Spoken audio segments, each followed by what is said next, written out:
Hey guys, welcome back for yet another video in the Rainbow series. Today, clearly, we are talking about green.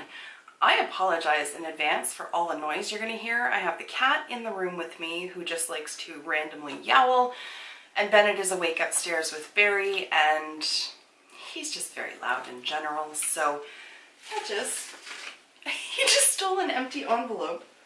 What are you doing? You want to play with this? It was like packaging for something. He just stole it out of my garbage can. Here, you want to play it? There you go. Honestly, this cat is the weirdest cat I've ever met. He licks every piece of plastic. Can you hear it?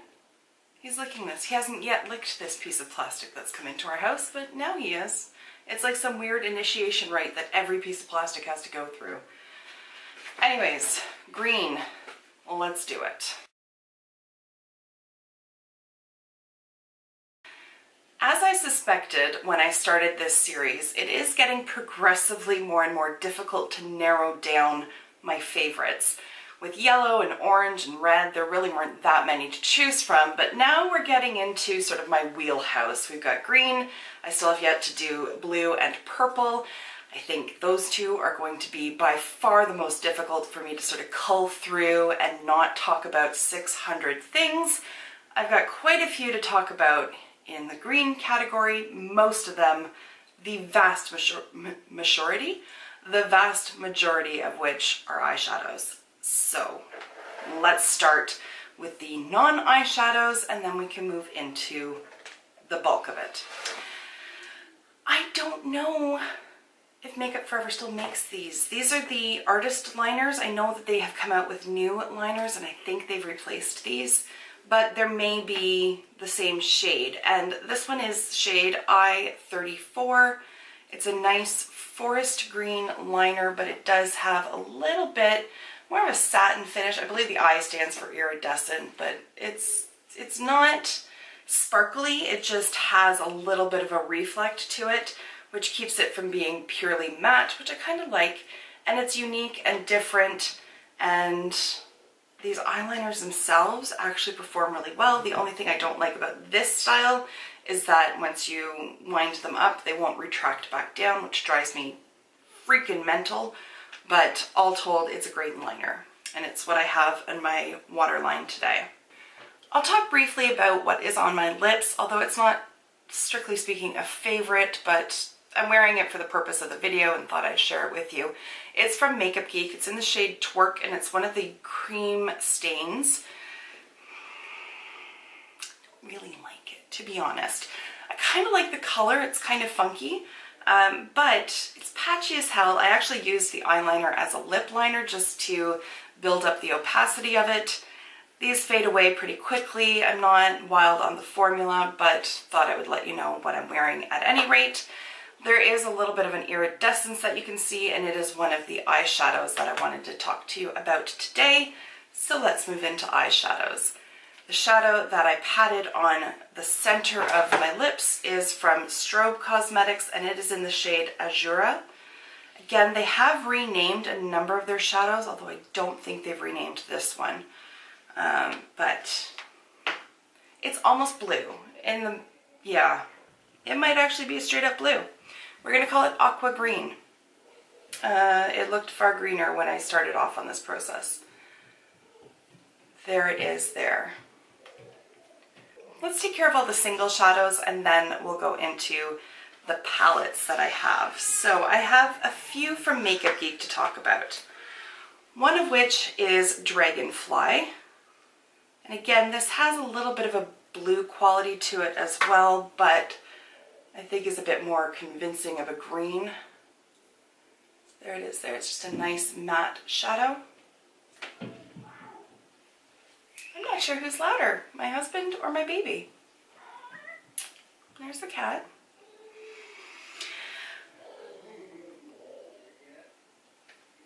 Okay. Okay, we're just gonna roll with it, and this is real life. So this one here is one of their new Power Pigments. This is in the shade Transform. And there goes the cat with this plastic envelope. There it is there. It's just a nice bright Kelly green, and I freaking love this color. So there, just build it up just a little bit more just to get a true sense. I haven't primed my arms, so what you see is what you get. But these power pigments are fantastic to work with. They blend nicely. Clearly you can see the pigmentation is there, and the color is just gorgeous. Next one here is also from Makeup Geek, and this is in the shade Epic, and it's one of their foiled shadows. And then over here also from Makeup Geek is Dirty Martini, which is a deep olive khaki kind of tone. Next up I have two loose pigments, both from Star Crushed Minerals. This one here is in the shade Undead Planet, and then this one is in the shade Stheno. And again, no primer on my arm, and when you use primer with these, they do show up even more pigmented than they are, but that ain't bad straight out of the gate. And now it's time for some greens contained in palettes. First up is a palette from e.l.f. This is one of their Mad for Matte palettes in Jewel Pop. It just has a ton of jewel tone shades. And looking at it now, I should have included this orange in my orange video because it is beautiful. But we're talking about green, and this one here is kind of a mix between a Kelly green and a forest green. It's not super, super deep, but you know what, it's deep enough. We'll call it forest green. It's just not as deep as, say, this one over here. The next palette that I wanted to talk about is the Zulu palette from Juvia's Place. There is a wide selection of shades in here, but it's this one, Dead Center, that I really like just because it's so unique to my collection. There on the fingers.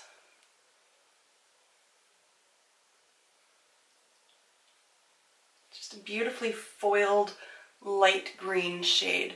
Like a hint of a yellow to it, but almost more, what would you call it, like acid green kind of deal? I don't know, I'm terrible at coming up with names for colors, I don't know.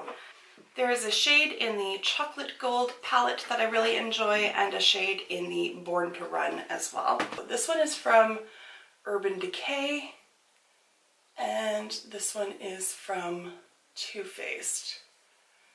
The Too Faced one is called Moneybags, and the Urban Decay is called Wanderlust. Let's talk about my eye look today. So I used this one here, Undead Planet from Star Crushed Minerals, and I put that all into my transition area. And then I used the Power Pigment from Makeup Geek, and again buffed that into the crease, and then really spent time blending the two of those together. For the very inner and the very outer portions of my eyelids, I used the shadow from e.l.f. and again blended that all together. Then I applied a little bit of Moneybags all across the center, and then went in and highlighted the very center of my lid with that shadow from Juvia's Place here. Just picked it up on a very, very small brush, used some Fix Plus, and then just patted it onto the center of my lids. I also have that in the very center of my lower lash line. I'll bump it in just so you can see a little bit closer what I did. That's aggressive. There we go. So there's the eye look there. For my liner, I used a mixing medium. This one's from Lise Watier, and used the loose pigment in Stheno. One drop of this with some of this, and mixed it all together on the back of an acrylic palette, and just created my own eyeliner that way, and then just used my Sigma E06 winged liner brush here. It's just this really tiny, precise brush, and just use that to apply it as regular gel liner. So that's what I've got going on there. And inner corner is just a highlighter from Anastasia Beverly Hills from the Aurora palette in the shade Helia, which is just down here. So I feel like I just rushed through that, but I have been filming for the better part of 20 minutes, so it couldn't have been that much of a rush. But at any rate, those are my favorite green eyeshadows from my collection, and then a couple other additional green products. Oh, I'm so distracted. All I can hear is Bennett laughing. He's such a happy baby, except when he tries to nap, and then generally speaking, not so much. So there you have it. I don't even have a favorite out of all of these. It really depends on what I'm looking for at any particular moment. But just from a uniqueness standard, I really like this Undead Planet from Star Crushed Minerals. It looked like it was going to be a bit more of like, can I say like dusty green? Like almost like a muted, like a mildew green? I don't know, but once it's applied, it actually has more like a Granny Smith kind of color. And I actually really like it. It's unlike anything else that I have in my collection. And on that note, I'm going to conclude this video. Again, I apologize for all the background noise. The cat is now sleeping on the envelope, and Bennett sounds like he's having one hell of a good time upstairs. Aspen's away at her grandparents this weekend, so we don't have that additional distraction as well. But I am going to wrap this up. I'm going to go play with my son, and I will see you in my next video. Until then, just be a decent human being. All right, bye for now.